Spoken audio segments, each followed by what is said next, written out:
Hey guys, it's Holly with Large Flipping Family, and I'm kind of a hot mess, but it's okay. You don't appreciate a shower by yourself until you have a toddler.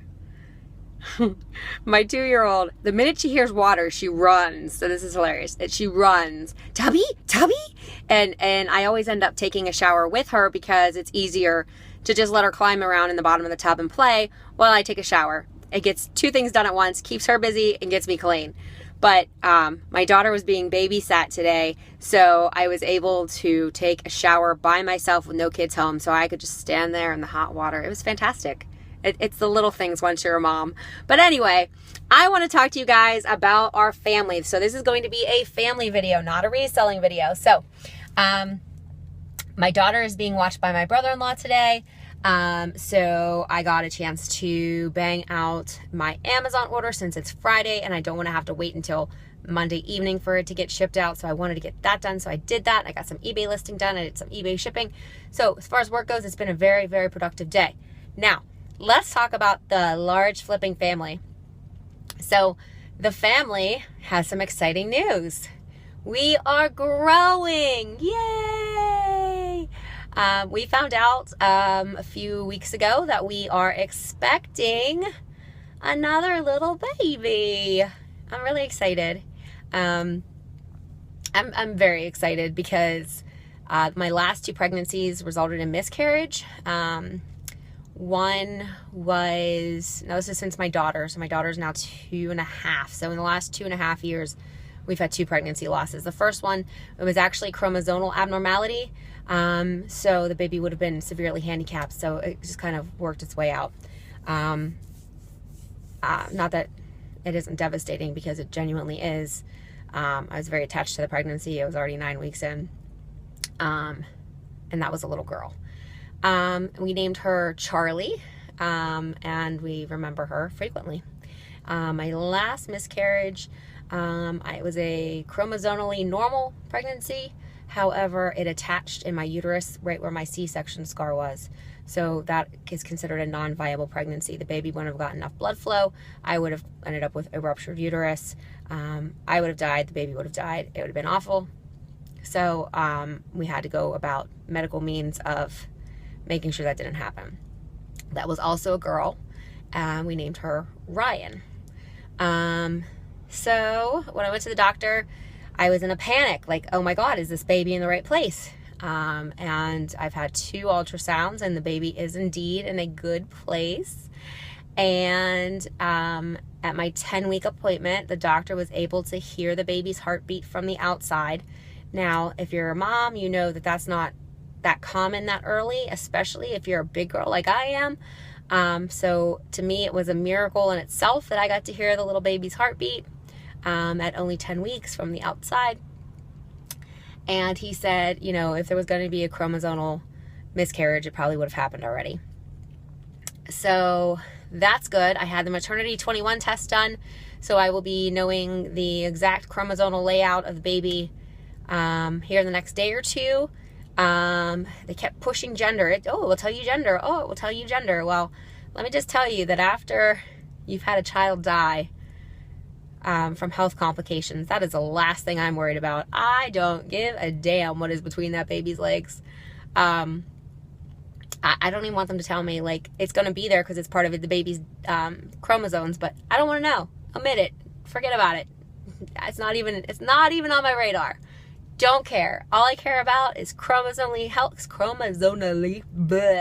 healthy and heart healthy, because our son that passed away from a heart condition. So now let's talk about finding out gender. I found out gender with every single one of my kids. Okay. First one was a boy. Second one was a boy. Third one was a boy. Fourth one was a boy. Fifth one was a girl. Now, after Benjamin died, he was number 4. I know I just said that after you have a child die, you don't care about gender.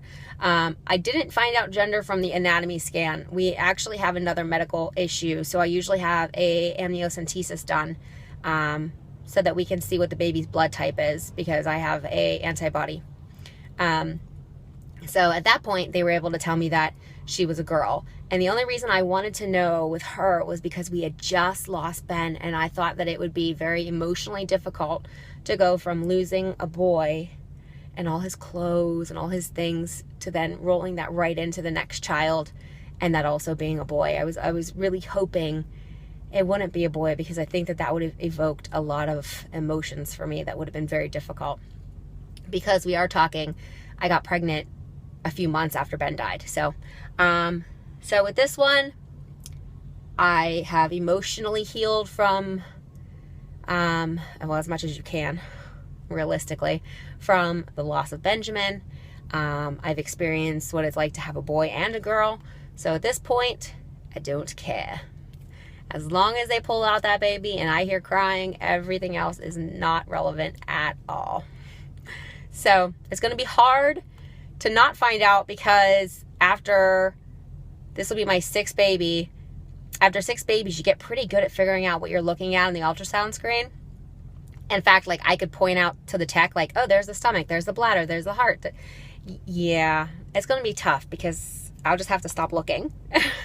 Like, just tell me when you're going down south. Because I don't care. I really don't care. It doesn't mean anything to me. So we are 11 and a half weeks now. Our due date is the end of May. And I will, the cruise that we had booked, we knew that we were pregnant when we booked the cruise. So I will be within the realm of acceptable pregnancy for the cruise. I believe you cannot go past 24 weeks while you're on the boat. So I will be 23 weeks and finishing 23 week right before, right when we get off the boat, and then rolling into week 24 right after we're off the boat. So I'm okay for traveling. I'm a little nervous because we're going to Mexico, where the Zika virus is rampant, and I'm pregnant. So I think that when we roll into our ports in Mexico, Mommy will be staying inside with our 2-year-old in the air conditioning, where there are no mosquitoes. I think that's the best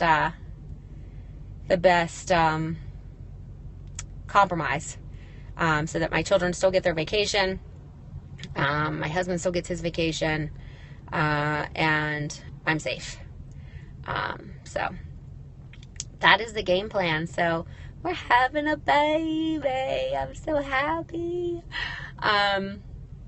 The last 2 miscarriages were really, really, really emotionally difficult for me. So it's just a relief. And then this will be the caboose. Once this baby comes out and it's healthy, that's the caboose. I'm done. We're good. I don't think my body could handle a 7th C-section, because this will be my 6th. I don't know any doctor who's going to recommend that. So let's see what else. Yeah, so I made a super cute pregnancy announcement with little pumpkins. I will post that in the end of the video for you guys, so you can check it out. And I think that's about it. I pulled over because I wanted to talk to you guys and share my news with you, but I gotta go get my kid. My brother-in-law's doing me a favor. I literally texted him the first thing this morning. I was like, hey, I know it's last minute, but I have an Amazon shipment I need to get out. So he was super sweet to help me out. And then I ran to the doctor because this virus that I have has been 9 days straight of coughing, and I feel like doo-doo, but you know how it is when you're a mom, you just got to keep grinding. So I went straight from the doctor to drop off my daughter, to do my Amazon shipment, to list on eBay. Yeah, you know how it is. So that's it, guys. I will catch you next time. Thank you for sharing our joy. Thank you for sharing our stories with us, and for supporting the Large Flipping family. We're almost at 200 subscribers. That's totally awesome. All right, guys, make it a great day. Bye.